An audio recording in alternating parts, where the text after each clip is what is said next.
अगर आपने अभी तक द ब्लैंक पेज ऑफिशियल को सब्सक्राइब नहीं किया तो सब्सक्राइब ज़रूर कर लीजिएगा और बेल आइकन को प्रेस करिएगा ताकि आपको हमारा हर नया जो एपिसोड है उसका नोटिफिकेशन मिलता रहे। 2 रोज़ पहले हमने ब्रॉडर व्यू में ग़ज़वा हिंद पे बात की थी। इंडिया के अंदर हिंदुत्व के गुंडे पिछले कई साल से ग़ज़वा हिंद को गलत इंटरप्रीट करके इसको एक डॉक्ट्राइन ऑफ एग्रेशन बता के अपना नज़रिया फैलाते रहे हैं और ख़ुद को स्ट्रॉन्ग करते रहे इंडिया के अंदर।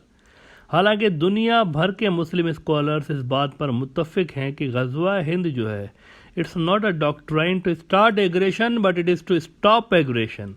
एक जुल्म और सितम ऑलरेडी बर्पा होगा इंडिया के अंदर मुसलमानों के ऊपर और दूसरी जो माइनॉरिटीज़ होंगी, दलित होंगे, क्रिश्चियंस होंगे, सिख होंगे, इनके ऊपर पहले ही जुल्म बर्पा होगा। उसको रोकने के लिए उसके विरुद्ध में ये चीज़ होनी है। ये फ़र्क है। यानी हिंदुत्व के गुंडे उसको एग्रेशन की डॉक्ट्रिन बताते हैं कि इस तरह का कोई प्लान है, लेकिन ऐसा नहीं है। It is basically to stop such things. इसको रोकने के लिए ये चीज़ होनी है। और अगर आप देखें बीजेपी जब से आई है, पिछले कुछ सालों की हिस्ट्री देख लें तो इंडिया की जो माइनॉरिटीज़ हैं उनके ऊपर ऑलरेडी ये जुल्म स्टार्ट हो चुका है। सैकड़ों हमले, सैकड़ों, ये कोई 2, 4, 10 की बात नहीं हो रही, सैकड़ों हमले तो क्रिश्चियन बरादरी के ऊपर हो चुके हैं 2021 के अंदर। खाली सैकड़ों हमले, चर्च तबाह हुए हैं, उनके जो मुजस्समे हैं उनको तबाह किया गया है, उनके लोगों को मारा पीटा गया है। फिर आप देखें तो सैकड़ों हमले मुसलमानों के ऊपर भी हो चुके हैं 2021 के अंदर। फिर आप देखें कि सिख बरादरी के ऊपर किसान प्रोटेस्ट के अंदर क्या हुआ, उनको भी निशाना बनाया गया। दलितों के ऊपर क्या हो रहा है, वहाँ पर रोज़ का मामूल है, वो भी मार खा रहे हैं। तो ये चीज़ ऑलरेडी स्टार्ट हो चुकी है, लेकिन ये पीक पे जाएगी अपनी, लिटरली ये चीज़ अपने पीक पर जानी है और उसके विरुद्ध में फिर ये चीज़ शुरू होगी। ये जो ग़ज़वा हिंद की डॉक्ट्रिन है that will be in retaliation to stop such things. ये असल में फ़र्क है। जो इंटरप्रिटेशन इसकी गलत की जाती है ना, इसको एक पता नहीं कोई बहुत ही कोई बड़ी एक वायलेंस किस्म की और दहशत गर्दाना किस्म की चीज़ बताया जाता है। This is totally rubbish. असल में ये उस चीज़ को रोकने के लिए की जाएगी वहाँ पे।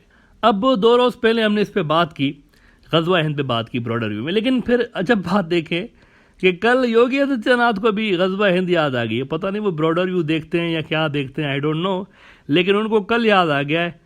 और ये जो इंडिया के बदनाम ज़माना सियासतदान हैं, उत्तर प्रदेश रियासत के बीजेपी के चीफ मिनिस्टर हैं वैसे योगी आदित्यनाथ, इन्होंने अच्छा याद रहे योगी साहब के लिए कि योगी साहब को मोदी की रिप्लेसमेंट के रूप में देखा जा रहा है बीजेपी के अंदर कि 2024 में ये इंडिया का प्रधानमंत्री होगा। योगी ने कहा कि ग़ज़वा हिंद क़यामत तक नहीं होगा, ये उन्होंने कहा, अभी उम्मीद का इजहार किया, क़यामत तक नहीं होगा। Now it clearly shows BJP, RSS और their leaders are aware of the massive global impact of this battle. That's why उनको ये उम्मीद है कि ऐसा ना हो तो बेहतर। एक घबराहट, एक खौफ योगी साहब के बयान में साफ तौर पर नज़र आ रहा है। लेकिन सवाल ये है कि योगी जी को ऐसा कहने की नीड क्यों पड़ी है? ज़ाहिर है ब्रॉडर व्यू तो उन्होंने नहीं देखा होगा, मसरूफ़ आदमी है, आजकल तो इलेक्शंस भी चल रहे हैं उनके, तो सडनली उनके माइंड में वैसे आया क्यों है? ये एक इम्पॉर्टेंट क्वेश्चन है। ये कैसे उनके सुनहरे ब्रेन के अंदर ये चीज़ कैसे आई है? The answer is Afghanistan. The answer is Afghanistan. Afghanistan ने उनको याद दिलाया कि ग़ज़वा हिंद भी है एक। अफ़गानिस्तान के अंदर इंडिया भर में जो एंटी मुस्लिम कार्रवाइयाँ हो रही हैं उसको मॉनिटर किया जा रहा है। कहीं ना कहीं पे कोई ना कोई अफ़गानिस्तान के अंदर देख रहा है कि ये इंडिया के अंदर क्या हो रहा है और क्यों हो रहा है। चंद रोज़ पहले अफ़गान तालिबान के नायब स्पोक्स पर्सन ने इंडिया के मुसलमान औरतों के हक़ में बयान दिया, which shows they are concerned about the humiliation of innocent woman that is happening there in India. Hindutva के गुंडे सैफरॉन रंग की चड्डी बनियान पहन सकते हैं, अच्छा मफलर ये पहनते हैं, मफलर पहन के घूमते रहते हैं। मफलर ये उनकी पहचान है, सैफरन कलर का मफलर पहन के घूमते हैं। सरकारी ऑफिस में PM CM की कुर्सी पे बैठ के भी मफलर पहना हुआ होता है उन्होंने, मतलब गर्दन के आसपास उन्होंने मफलर डाला होता है। वहाँ पे कोई मसला नहीं है। लेकिन मुस्लिम औरत बेचारी कपड़े का टुकड़ा, अगर वो मफलर जो गर्दन में है, उनके गर्दन में है, अगर वो मुस्लिम औरत के थोड़ा सा ऊपर लगा के सर पे कर देती है तो मसला हो जाता है। वही सेम कपड़े का टुकड़ा है, जब वो गर्दन के इर्द गिर्द बांधते हैं, मफलर बना के ओढ़ के बैठे हुए होते हैं, तब कोई मसला नहीं होता कपड़े के टुकड़े से। लेकिन अगर वही मुसलमान औरत कपड़ा, अगर उसी कपड़े को सर पे बांध देती है हिजाब की सूरत में, तो मसला हो जाता है। कई वीडियोस सरफेस भी हो रही हैं पिछले कुछ दिनों में जिसमें हिजाब के हक में प्रोटेस्ट करने वाली मुस्लिम महिलाओं पे हिंदुत्व के गुंडे, मर्यादा पुरुषोत्तम, सो कॉल्ड मर्यादा पुरुषोत्तम हिंदुत्व के गुंडे हमले करते हुए नजर आ रहे हैं औरतों के प्रोटेस्ट के ऊपर। कई वीडियो सरफेस हो रही हैं। तो अफगान तालिबान का ये बयान इस पे आया है, और इस बयान के दूसरे रोज़, नाउ टाइमिंग बड़ी इंपॉर्टेंट है, एक तो उन्होंने बयान दिया, लेकिन इसके दूसरे रोज़ ही पानीपत ब्रिगेड की तस्वीर उन्होंने मीडिया के अंदर जारी कर दी खुद ही। और ये जो पानीपत इनकी ब्रिगेड है, it is set to be, नाम से ही जाहिर है, it is set to be anti India brigade. ये नाम ही असल में अफगान जो वॉरियर्स थे उनके इंडिया के किंग्स के साथ जो लड़ाई हुई थी वो पानीपत के मैदान में हुई थी, तो ये नाम ही उन्होंने इंडिया के इसको याद दिलाने के लिए रखा है। इसके बाद अचानक से योगी जी को ग़ज़वा हिंद याद आ गया कि ओहो, ये तो अफ़गानिस्तान वाले एक्टिव हो गए हैं, ये तो वो देख रहे हैं हमें। तो अफ़गानिस्तान ने उनको ग़ज़वा हिंद याद दिलाया है, और इसी पे योगी साहब ने कहा कि नहीं नहीं नहीं नहीं, ऐसा नहीं हो सकता। जैसे आप किसी बुरे सपने से बेदार होते हों और फिर आप स्टेट ऑफ डिनाइल में चले जाते हैं, इंसान की फितरत है। वैसे जब इंसान को पता होता है कि कोई बहुत बड़ी बुराई आने वाली है उनके ऊपर, तो पहले इंसान स्टेट ऑफ डिनाइल में जाता है, खुद को समझाता है कि नहीं नहीं नहीं, ऐसा नहीं हो सकता, ऐसा नहीं हो सकता, खुद को समझाता है। ये ह्यूमन साइकोलॉजी है, इंसान की नफ्सियात है कि किसी ख़तरे को जब उसको मतलब वो फील कर रहा होता है कि समथिंग इज़ कमिंग, तो पहले वो खुद को तसल्ली देता है कि नहीं, ऐसे नहीं हो सकता। ये साइकोलॉजी है इंसान की। तो योगी साहब ने भी कहा है कि नहीं नहीं, ऐसा नहीं हो सकता। सो इट शोज़ कि BJP RSS have missed it completely. इनको ये लगता है कि हम जो भी करेंगे इंडिया के अंदर मुसलमानों के ऊपर, दलितों के ऊपर, क्रिश्चियंस के ऊपर, इसकी रिटेलिएशन सिर्फ और सिर्फ इंडिया के बॉर्डर्स के अंदर होगी। इसको हम पुलिस और फौज के जरिए कंट्रोल कर लेंगे। लेकिन इंडिया के बाहर से क्या होगा? इंडिया के बाहर से भी तो होगा ना। इसके लिए सिर्फ एक उम्मीद है, उनको होप है कि ऐसा नहीं हो सकता क़यामत के ऊपर। जैसे कि योगी साहब ने कहा कि क़यामत तक नहीं होगी। It also shows they don't have much idea about this doctrine. इन्होंने इसकी एक ही एंगल को पकड़ लिया है कि मुसलमानों की सरकार आनी है इंडिया के ऊपर दोबारा। लेकिन ये तो एंड रिजल्ट है ना ग़ज़वा हिंद का, ये तो एंड रिजल्ट है जो कि जिसको वो पकड़ के बैठे हैं। इसकी बिगिनिंग क्यों होगी, इसको इग्नोर किया गया है। सबसे इंपॉर्टेंट बात क्योंकि ये होगी क्यों, इसकी बिगिनिंग क्या है, इसको इग्नोर किया गया। इसकी बिगिनिंग इसीलिए होगी क्योंकि इस रीजन के अंदर मुसलमानों के लिए हालात ही ऐसे बना दिए जाएंगे कि उनके पास रेजिस्ट करने के अलावा कोई चारा ही नहीं होगा, तभी ये शुरू होगी। इसके अलावा ये फैक्टर कि ये सिर्फ इंडिया पाकिस्तान की बात नहीं रहेगी, इसको भी मिसरीड किया गया है ना। असल में ये कोई ग़ज़वा हिंद जो है ये सिर्फ इंडिया पाकिस्तान की बात नहीं होगी, इसमें बांग्लादेश ने भी आना है, इन्वॉल्व होना है, बिकॉज वो भी तो हिंद के रीजन का मुल्क है ना, वो भी तो हिंद में आता है ना बांग्लादेश। और इसके अलावा अफ़गानिस्तान और सेंट्रल एशिया और ईरान और पाकिस्तान हो सकते हैं, क्योंकि ये खुरासान के इलाके अपने पास रखे बैठे हुए हैं। खुरासान जो था उसके इलाके इन्हीं के अंदर आते हैं।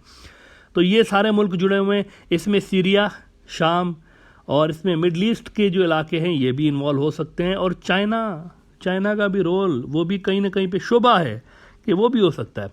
अलबत्ता इसका जिक्र जो है वो ग़ज़वा हिंद की हदीस में नहीं मिलता, वो अलग हदीस में मिलता है। और उसकी टाइमलाइन के लिए भी नहीं कहा जा सकता कि ये है या दूसरी कोई टाइमलाइन है, लेकिन मोस्ट प्रोबेबली यहाँ पर भी उसका कुछ न कुछ अमल दखल हो सकता है। मिसाल के तौर पर एक हदीस है कि अल ख़राबुल सिंध मिनल हिंद वल ख़राबुल हिंद मिनल सीन। सिंध की ख़राबी हिंद से है। सिंध जो है ये आज के पाकिस्तान का एक सूबा है, स्टेट है, लेकिन सदियां पहले आज का जो पाकिस्तान है तकरीबन सारा का सारा ये सिंध हुआ करता था, इलाका एक पूरा का पूरा सिंध का इलाका था। तो सिंध की ख़राबी हिंद से और हिंद की ख़राबी चीन से, ये एक हदीस है। हालांकि बहुत सारे जो स्कॉलर्स हैं वो इसकी सनद से इख्तलाफ रखते हैं, लेकिन कुछ मुस्लिम स्कॉलर्स इसको तस्लीम भी करते हैं, लेकिन बहरहाल जिक्र मिलता है ये भी। तो ये सारे थ्रेड्स बुनियादी तौर पर कंबाइन हो सकते हैं अलॉन्ग विथ वो जो 30 करोड़ इंडियन मुसलमान हैं जो कि अपने सर्वाइवल के लिए लड़ेंगे। When they will be pushed back to the wall, जब उनके पास कोई रास्ता ही नहीं होगा, सब कुछ उनका आखिर में उनकी जान पे बात आएगी, तो वो भी लड़ेंगे, जो कि इस वक्त हो भी रहा है वैसे। और इनकी वजह से, इनकी सपोर्ट में ये सारे फ्रंट्स बेसिकली कंबाइंड होंगे। तो योगी साहब और हिंदुत्व के जो गुंडे हैं उनको याद रखना चाहिए कि इंडिया की स्टेबिलिटी का जो पिलर है ना, मेनली पिलर जो है वो इंडिया का मुसलमान है। इंडिया अगर स्टेबल रहना है तो इंडिया का मुसलमान उसके लिए की है, उसको छेड़ना नहीं चाहिए इस तरह से। 30 करोड़ लोग हैं कम से कम, ये बात याद रहे। कई मुल्क देखें, 30 करोड़ कोई छोटी आबादी नहीं होती, बहुत बड़ा एक वॉल्यूम है। 30 करोड़ लोगों को अगर दीवार से लगाया जाएगा तो इट्स लाइक अ सुसाइड किसी भी मुल्क के लिए। अगर वो इतने बड़े एक आबादी के ग्रुप को तंग करेंगे और उनके लिए एग्जिस्टेंशियल थ्रेट्स पैदा करेंगे, उनके सर्वाइवल के लिए ही उनके ऊपर क्वेश्चन मार्क आ जाएगा, तो क्या होगा एज अ रिजल्ट? ये इसको सोचने में कोई रॉकेट साइंस नहीं है। यू सी, इंडिया के अंदर हिजाब उतारा जा रहा है और प्रोटेस्ट कहाँ हो रहा है? कराची में हो रहा है। गुस्सा कहाँ फील हो रहा है? काबुल के अंदर शुरू हो रहा है। जितना इंडिया के अंदर हालात ख़राब होते जाएंगे ना, उतनी ही ज़्यादा रेजिस्टेंस का दबाव इन मुल्कों के अंदर आना तय बात है। And they have to react also as a result. तो क़यामत तक नहीं होगी, इस तरह नहीं होगा, हम जो चाहे मार कुटाई करें, मुसलमान औरतों का हिजाब उतारें, उनको मारते रहें, सब कुछ करते रहें, कुछ नहीं होगा। This is a ridiculous sort of a mindset. और ये जाहिर कर रहा है कि किस किस्म का एक बैंकरप्ट किस्म का माइंडसेट है कि थ्रेट एनालिसिस सही से नहीं हो पा रही है। थ्रेट एनालिसिस सही से नहीं हो पा रही है और इतने बड़ी रीजन को दाव पे लगाया जा रहा है कि जो कुछ हमारी मर्जी करें, मारे पीटे, सब कुछ करें, होगा सामने से कुछ नहीं। ये माइंडसेट है। So the bottom line is that Yogi साहब के लिए भी और जो हिंदुत्व के गुंडे हैं उनके लिए भी कि जो इंडिया का मुसलमान है वो ही स्टेबिलिटी फैक्टर है इंडिया के लिए, वही स्टेबिलिटी। अगर ये स्टेबल हैं तो इंडिया स्टेबल है।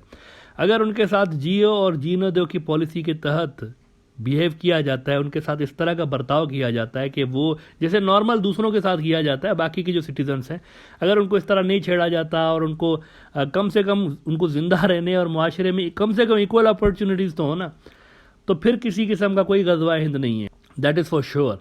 लेकिन अगर उनके साथ इस तरह का बर्ताव किया जाएगा और दीगर माइनॉरिटीज़ के साथ किया जाएगा तो basically it's an invitation for the Ghazwa Hind. आप असल में उनको इनवाइट कर रहे हैं खुद ही कि आइए और हमारी मरम्मत करके हमें ठीक करें। ये एक दावत है कि आइए और ये जो बिगाड़ पैदा हो गया इस बिगाड़ को ठीक करिए। तो इस बिगाड़ को ठीक करने का नाम बुनियादी तौर पर गज़वा हिंद है। और lot depends on RSS BJP goons themselves कि अगर वो गलत पॉलिसीज़ अपनाते हैं, लोगों को तंग करते हैं, इस तरह से उनके लिए जीना दोभर कर देते हैं उनका, तो ये तो एक दावत है। आप दूसरों को दावत दे रहे हैं कि आइए और ठीक करें, जो हम गंद फैला रहे हैं, जो मैस हम क्रिएट कर रहे हैं, इस मैस को ठीक करें।